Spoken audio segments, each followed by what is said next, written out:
Oh, that was the first question. One world government in our lifetime. Yeah. I don't know, man. I had a lot more faith before Obama got elected. I'll tell you that. I thought that maybe what we had was a corrupt situation, and that Bush and Cheney were corrupt, and that if we got somebody else in there, maybe they could straighten everything out. But after Obama got elected, man, it became pretty clear to me that someone else besides the president obviously is pulling the strings. Obama didn't want to send more troops. Obama didn't want to go to Afghanistan, to bring more people to Afghanistan. He wanted to pull out of Guantanamo Bay and close Guantanamo Bay down, all that shit, but it's not. I don't think he gets to say what the fuck they do. Or he was just saying that kind of shit to get elected. I mean, the old Bill Hicks joke comes to mind, that American politics is, I like the puppet on the right. Well, I find the puppet to the left to be more to my liking. Hey, wait a minute, there's one guy holding both puppets. I think it's very... What are you doing? Oh, it's not doing anything. I'm just... I know, but you're distracting the shit out of me.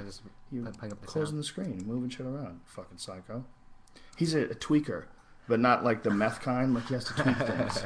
Like, let's optimize my internet. So he's the kind of dude who hacks into his registry to make his internet like 1 kbh faster. Right? You're one of those dudes, right? Do you remember when computers first came out? And I had the friend that said that he could hack into the library and like get rid of all the due fees and stuff like that. I always wondered if that was real or if he was just pulling my leg though. Well, definitely there were some systems that you could hack into if you were a wizard. Isn't that what... Well, Mitnick did a lot of shit with like phone calls, right?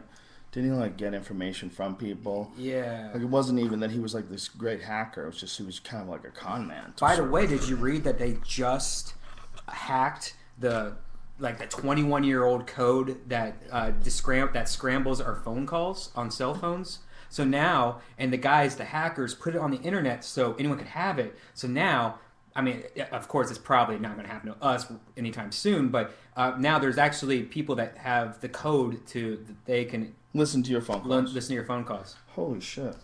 But it's a 21-year-old code. It's like a 64-bit code.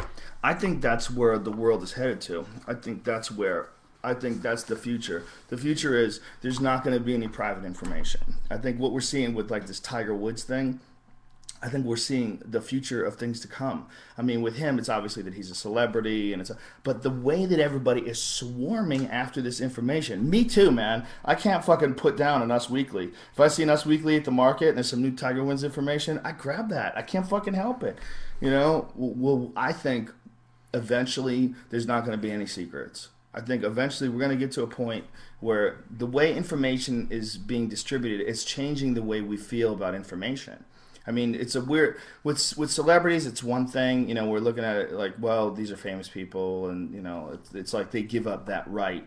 Once you start, putting yourself in the public eye, you give up that right to privacy.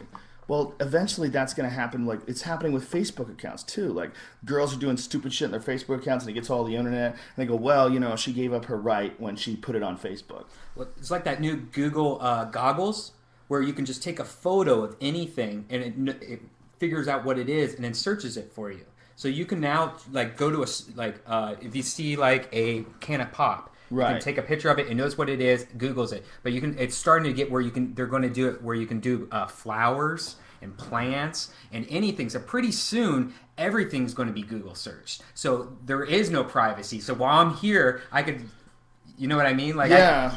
Yeah, I mean, eventually, I'm sure that shit is going to make its way into your house. Well, it already is. Google Goggles came out on the Android. No, but I mean, you'll be able to search someone's house. Oh, yeah. Take a photo, and you'll be able to go, oh, this guy lives at 97 Woodcrest Road in Palomia. 5 years ago, you put a picture on your Facebook, a Christmas photo that has, like, your bookshelf in the background. Now...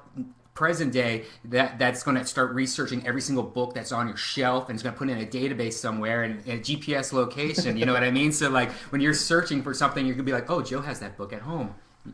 I think what's happening with Twitter and what's happening with Facebook and what's happening with just the internet in general is there's way more connectivity between all human beings, and a part of that is access to information. So that information is not going to be like it is now. It's not going to be private. I think eventually technology will come to the point where lying will be absolutely impossible, and you will know everything that everybody else knows.